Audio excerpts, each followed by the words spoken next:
இன்றைக்கு மதுரை மாநகர் மாவட்ட அலுவலகத்தில் எங்களுடைய மாநகர் மாவட்ட அவைத்தலைவர், முன்னாள் சட்டமன்ற உறுப்பினர், கழக செய்தி தொடர்பாளர் அருமை அண்ணன் அவைத்தலைவர் அண்ணன் அண்ணாதுரை அவர்கள் தலைமையில் எங்களுடைய மாவட்ட கழக துணை செயலாளர் அருமை தம்பி உள்ளாவர ராஜா மற்றும் பகுதி நிர்வாகிகள், மாவட்ட அணி நிர்வாகிகள், மதுரை மாநகராட்சியுடைய மாமன்ற குழு கூட்டமும் நடைபெற்றது. இதில் கடந்த நேற்றைக்கா கொடுத்தீங்க கடந்த 2 நாட்களுக்கு முன்பாக இந்த மதுரை மாநகராட்சியுடைய மாமன்ற உறுப்பினரும் மாமன்ற அண்ணா திராவிட முன்னேற்ற கழகத்துடைய தலைவருமான அன்புக்கும் இந்த மரியாதைக்குரிய அருமை தம்பி எங்களுடைய மாவட்ட எம்ஜிஆர் இளைஞருடைய செயலாளர், மாவட்ட செயலாளர், பகுதி கழக செயலாளர், மாநகராட்சி எதிர்க்கட்சி தலைவர், விளையாட்டு சங்கத்தில், அவர் ஒலிம்பிக் சங்கத்தில் சீனியர் தலைவராக இருக்கீங்களா? சீனியர் துணைத் தலைவராக இருக்காரு. இந்த விளையாட்டு வீரர்கள் அசோசியேஷன் கூட்டம்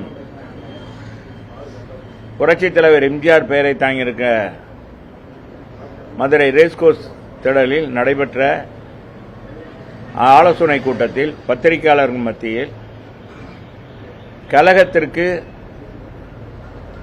சிறுமை விளைவிக்கின்ற மாதிரி சில செய்திகள் பத்திரிகையிலும் ஊடகங்களிலும் அவர் கொடுத்த பேட்டி வந்தது. எனவே மாவட்ட நிர்வாகிகள் அனைவரும் உட்கார்ந்து பேசி மாமன்ற உறுப்பினர்களுடைய கருத்துக்களையும் கேட்டு, பகுதிச் செயலாளருடைய கருத்துக்களையும் கேட்டு, இன்றைக்கு இருக்கிற கால சூழ்நிலையில் அவருடைய இந்த ஊடகத்தில் அவர் கொடுத்த பேட்டியானது மிகப்பெரிய அண்ணா திராவிட முன்னேற்ற கழகத்துக்கு, அதுவும் மதுரை மாநகர் மாவட்ட கழகத்துக்கு மிகப்பெரிய பின்னடைவும் ஒரு இழிச்சொல்லும் ஏற்பட்டது. எனவே அன்பு தம்பியிடம் விசாரித்தோம். அவர் உண்மையிலே மன வருத்தம் அடைந்தார்.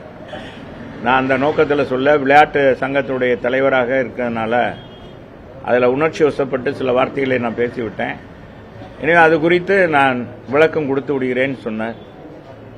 எனவே எங்கிட்ட கொடுத்துட்டார், மாமன்ற உறுப்பினரிடத்திலும் கொடுத்து விட்டார், கழக நிர்வாகிகளிடத்திலும் சொல்லிவிட்டார்.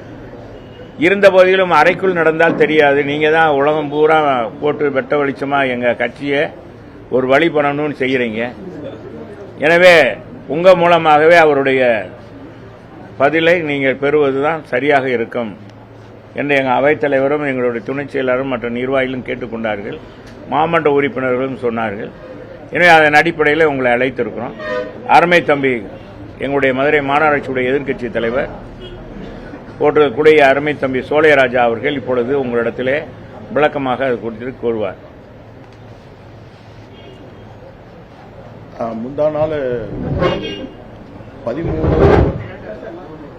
13/6/2026 எம்ஜிஆர் விளையாட்டு அரங்கத்தில் அனைத்து விளையாட்டு சங்கங்களின் கூட்டமைப்பு சார்பாக ஆலோசனை கூட்டம் நடைபெற்றது.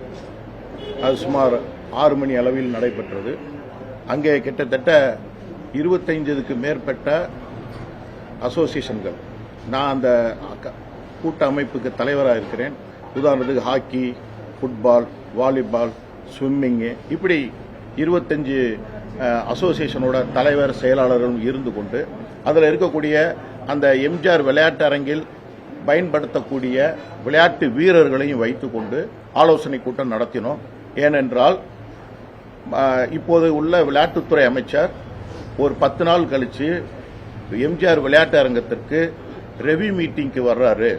அந்த மற்ற மாவட்டங்களில் ரெவி மீட்டிங் போகும்போது எம்டி ஹேண்டடா சொன்னதை மட்டும் வாங்கிட்டு நான் பதில் சொல்றேன்ட்டு போயிட்டாரு. இங்கே அவர் வர்றதுக்கு முன்னாடியே நம்ம தயார் நிலையில் நின்று நம்மகிட்ட இருக்கிற நிறை குறைகளை சொல்லணும் அப்படின்ற இதில் தான் அன்னைக்கு அந்த மீட்டிங் போட்டோம். அதில் பெருவாரியானவங்க எடப்பாடியார் ஆட்சி காலத்தில் தான் வரைக்கும் எடப்பாடியாரோட உத்தரவின் பேரில் அந்த நுழைவு கட்டணம், நீங்க எல்லாம் அன்னைக்கு வந்திருந்தீங்க, விளையாட்டு வீரர்கிட்ட பூரா நுழைவு கட்டணம் திமுக அரசு வாங்கிட்டு இருக்கு. ஆனா அதை வாங்காம இருந்தவர் ஐயா எடப்பாடியார்ன்றது அன்னைக்கு அங்க சொன்னேன்.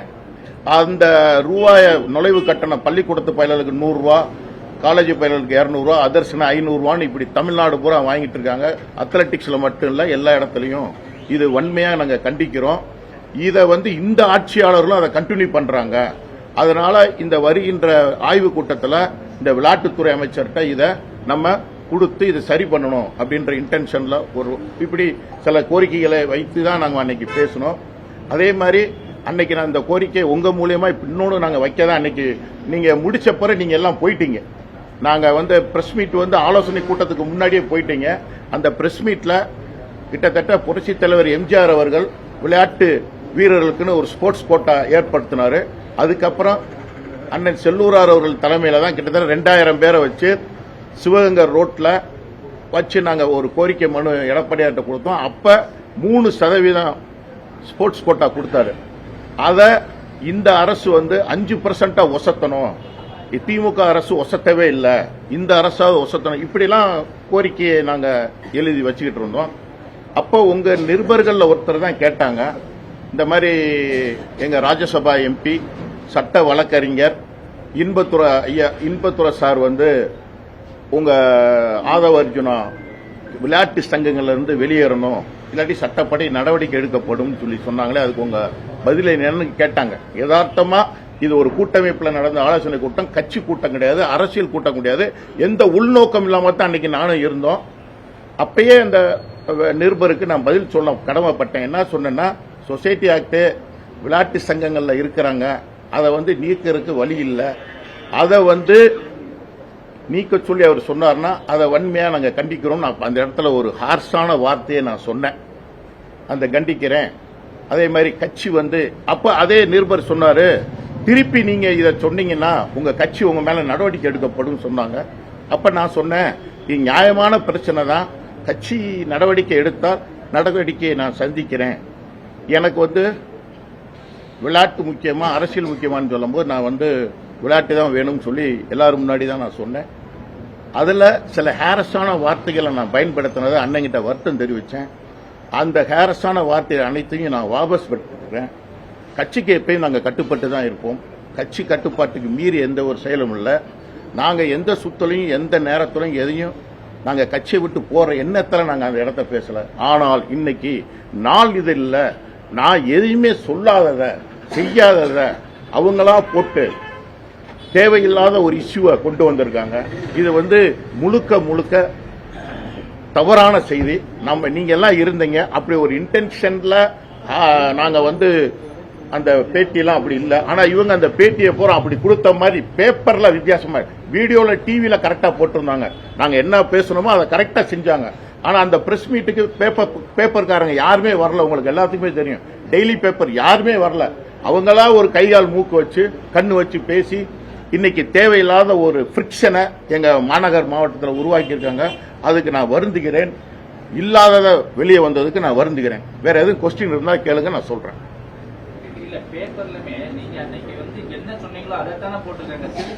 இல்ல எப்படி போட்டிருக்காங்க? நான் தாவேக்காவுக்கு போறேன்னு எதுவும் சொன்னா? தாவேக்காவுக்கு போறேன்னு எதுவும் சொன்னா சார்? நீங்க தானே சார் இருந்தீங்க. தாவேக்காவுக்கு போறேன், நான் மேயர் பதவிக்காண்டி போறேன், இப்படி நாங்க இந்த இடத்துல நான் என்ன சொன்னேன், இது அரசியலை கேட்காதீங்க, விளையாட்டு, தயவுசெய்து கேட்டுக்கு வெளியே அரசியலை பத்தி பேசுங்க. நான் இங்க அரசியலை பத்தி பேசலன்னு தானே சொன்னேன். நான் ஏதாவது அரசியல் ரீதியா பேசினா, யாரையாவது இண்டிவிஜுவலா வஞ்சனா? இன்பத்துறை சார் இப்படி சொன்னார்ன்றது உங்க நிருபர் ஒருத்தர் என்கிட்ட கேட்டதுக்காகத்தான் அந்த கேள்விக்கு பதில் சொல்ல வேண்டிய கட்டாயம் இருந்துச்சு. அந்த கட்டாயத்தின் அடிப்படையில் நான் சொன்னேன். அது சொசைட்டி ஆக்ட்ல அது நாங்க அப்ப கண்டிச்சல சார். அந்த கண்டனத்தை நான் இப்பயும் சொல்றேன், அவர் தவறான ஒன்ன சொல்லிட்டாரு அப்படின்னு தான் நான் சொல்ல வரணும். நான் தவறான ஒரு செய்தியை அவர் எடுத்திருக்கிறாரு. இது அரசியல் ரீதியா விளையாட்டுல அரசியல் பண்ண வேணாம் அப்படின்னு தான் நான் சொன்னேன். பாத்தீங்களா, அரசியல் ரீதியா எத்தனையோ விமர்சனங்கள் அந்த விளையாட்டுத்துறை அமைச்சர் சுத்தி இருக்கு, அதை பத்தி பேசியிருக்கலாம். எதுக்கு விளையாட்டுல போய் அரசியல் பண்ணணும் அப்படின்னு நான் திருப்பி முடிச்சிட்டேன். திருப்பி உங்க நிருபர் தான் உங்க மேல நடவடிக்கை எடுத்த என்னன்னு ஒரு தேவையில்லாம கேட்டாங்க. நான் அந்த கேள்வியில அவர் தவறா இதை சொல்லிட்டார்ன்றத சொல்றதுக்கு பதில் கண்டனம்ன்ற வார்த்தை தான் சொன்ன. உண்மையிலே சொசைட்டி ஆக்ட்ல எந்த ஒரு ஆளுகளையும் பதவியில இருந்து அவங்களா தான் விளைக்கணும் ஒழிய லீகலா பண்றதுக்கு வழி இல்லை. அதைத்தான் நான் எடுத்து சொன்னேன். நீங்க தமிழ்நாடு ஒலிம்பிக் சங்கத்துல இருக்கிறீங்க, அதே மாதிரி அன்னைக்கு அரசியலா விளையாட்டு எனக்கு விளையாட்டு தான் முதன்ற மாதிரி சொன்னீங்க. இப்ப அதிமுக தலைமை வந்து நெருக்கடி கொடுத்தது இந்த பிரஸ் மீட் உங்களுக்கு கொடுத்துருக்கீங்க சார். இப்ப நெருக்கடியே இல்ல சார், நான் தான் சார் இந்த பிரஸ் வைக்கணும்னு அண்ணன்ட்ட சொன்னேன். என்ன தயவு செய்து சபையில வேணாம்னே நான் இதுல சொல்றேன். இப்பயும் நான் சொல்றேன், நெருக்கடி இல்ல. நான் சொன்ன ஸ்டாண்ட்ல இப்பயும் அப்படிதான் நிக்கிறோம். நான் என்ன சொன்னேன், தவறான ஒரு முன்னுதாரணம் ஆயிடக்கூடாது, அதை நான் கண்டிக்கிறேன்னு சொன்னது. அதைத்தான் நான் வந்து வாபஸ் வாங்கிக்கிறேன் ஒழிய மற்றபடி அந்த செயல் வந்து அவர் செஞ்சிருக்க கூடாது. அவர் வந்து இதுல அரசியல் பண்ண வேண்டியது இல்ல, மற்றதில் பண்ணிருக்கலாம். அவரை சுத்தி எவ்வளவு விமர்சனங்கள் இருக்கு, அதை பண்ணிருக்கலாமே அப்படின்னு தான் உங்கள்கிட்ட சொன்னேன். அதுல அந்த ஸ்டாண்ட்ல நான் இருக்கேன்.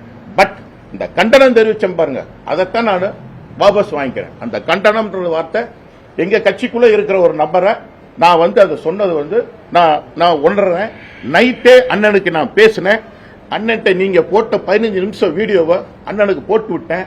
அண்ணன் பூராத்தையும் பார்த்துட்டு அப்பயும் இதே சொன்னார், என்னப்பா நம்ம கட்சிக்குள்ள இருக்கிறவர்கள் அண்ணன் வேணும்னா நாளைக்கு பிரஸ் கூட்டுங்க. நான் அப்படிதானே சொன்னேன், பிரஸ் கூட்டுங்க, எல்லாத்தையும் நான் பேசுகிறேன், விவரம் கேட்டுக்கங்க.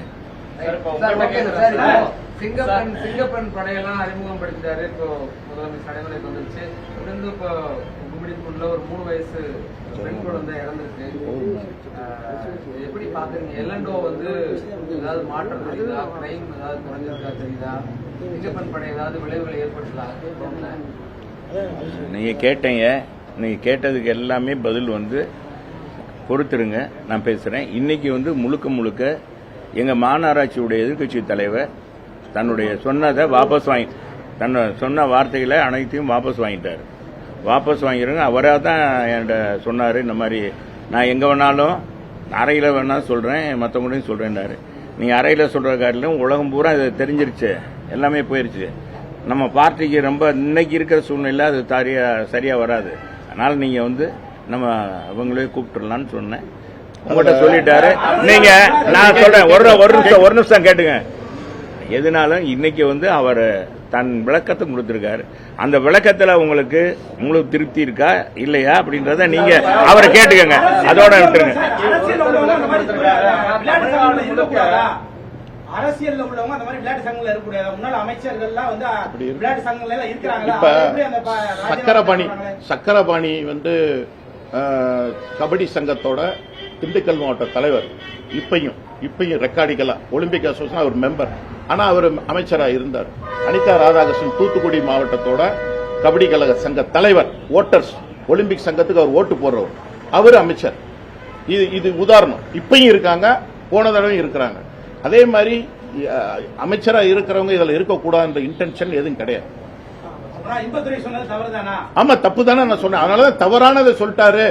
அதை வந்து நான் வந்து அதை அப்படிதான் சொல்லியிருக்கணும், கண்டிக்கிறேன்ற வார்த்தையை. அவர் வந்து சொசைட்டி ஆக்ட்ல இருக்கிற ஒரு இவங்களை வந்து அவங்களா தான் வெளியே வரும் இல்லையா, யாரும் சட்டப்படி போய் நீக்க முடியாது. அதை வந்து அவர் அரசியல் நம்ம வந்து அவரை சுத்தி நிறைய விமர்சனங்கள் இருக்கு, அதை பண்ணிருக்கலாம், இதை போய் தொட்டிருக்க வேண்டியதில்லைன்னு சொல்லி தான் சொன்னேன். அப்புறம் தான் நம்ம நிருபர் என்னைய தேவையில்லாம குழப்பினா நான் திருப்பி ஏன் சுத்தி வரீங்கன்னு தான் கேட்டேன். மாற்று கட்சியில இணையிற விழால தவேகா அமைச்சர் செங்கோட்டையன் வந்து அதிமுக என்ற கட்சியே இருக்காது அப்படின்னு வேற விஷயங்கள் அதான் இது இன்னைக்கு வந்து முழுக்க எங்க மாநகராட்சி எதிர்க்கட்சி தலைவருடைய விளக்கம் மட்டும் போதும், விளக்கம் மட்டும் அதை மட்டும் போடுங்க. அதே மாதிரி கட்சி நடவடிக்கை உட்படுறேன்னு சொல்லிடுறோம்.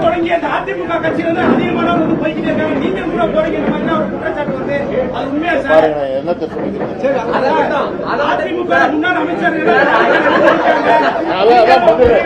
அதான் பதில்.